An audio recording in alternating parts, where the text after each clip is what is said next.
ಸರ್ಕಾರ ಕೋಮಾ ಸ್ಥಿತಿಗೆ ಹೋಗ್ಬಿಟ್ಟಿದೆ. ಹೇಳೋರು ಕೇಳೋರು ಯಾರು ಇಲ್ಲ. ಒಂದು ಕಡೆ ಅಬಕಾರಿ ಇಲಾಖೆಯಲ್ಲಿ ಲೂಟಿ 6,000 ಕೋಟಿ ಲೂಟಿ ಆಗಿದೆ.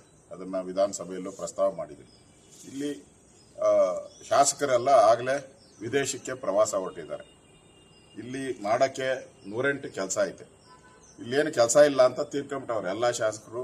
ಹಣ ಇಲ್ಲ, ಅಭಿವೃದ್ಧಿ ಮಾಡೋಕ್ಕೆ ಹಣ ಇಲ್ಲ, ಅದಕ್ಕೋಸ್ಕರ ಎಲ್ಲ ಫಾರಿನ್ ಟೂರ್ ಹೋಗವ್ರೆ. ಇನ್ನು ಕೆಲವರು ಇಲ್ಲಿ ಮಂತ್ರಿ ಪದವಿಗೆ ಬೇಡಿಕೆ ಇಟ್ಟಾರೆ. ಒಟ್ಟಾರೆ ರಾಜ್ಯದ ಒಂದು ಪರಿಸ್ಥಿತಿ ಬಹಳ ಶೋಚನೀಯಾಗಿದೆ. ಒಂಥರ ಈ ಸರ್ಕಾರನೇ ಐಸಿಯುನಲ್ಲಿದ್ದಂಗೆ ಕಾಣ್ತಾ ಇದೆ. ಅವರು ಮಾನಸಿಕ ಸ್ಥಿತಿಯನ್ನ ಕಳ್ಕೊಂಡ್ಬಿಟ್ಟಿದ್ದಾರೆ.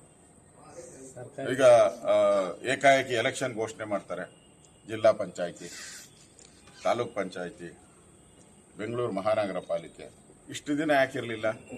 ಘೋಷಣೆ ಆಗೋಟ್ರೆ ಅಲ್ಲಿವರೆಗೂ ಕಂಟಿನ್ಯೂ ಸಿದ್ದರಾಮಯ್ಯ ಅಂತ ಕಂಟಿನ್ಯೂ ಆಗೋಕ್ಕೋಸ್ಕರ ಒಂದೊಂದೇ ಎಲೆಕ್ಷನ್ ಬಿಡ್ತಾವ್ರೆ ಅವರು. ಅದರಿಂದ ಸಿದ್ದರಾಮಯ್ಯ ಅಧಿಕಾರಕ್ಕೆ ಅಂಟಿ ಕುಳಿದಂತ ಸಿದ್ದರಾಮಯ್ಯ.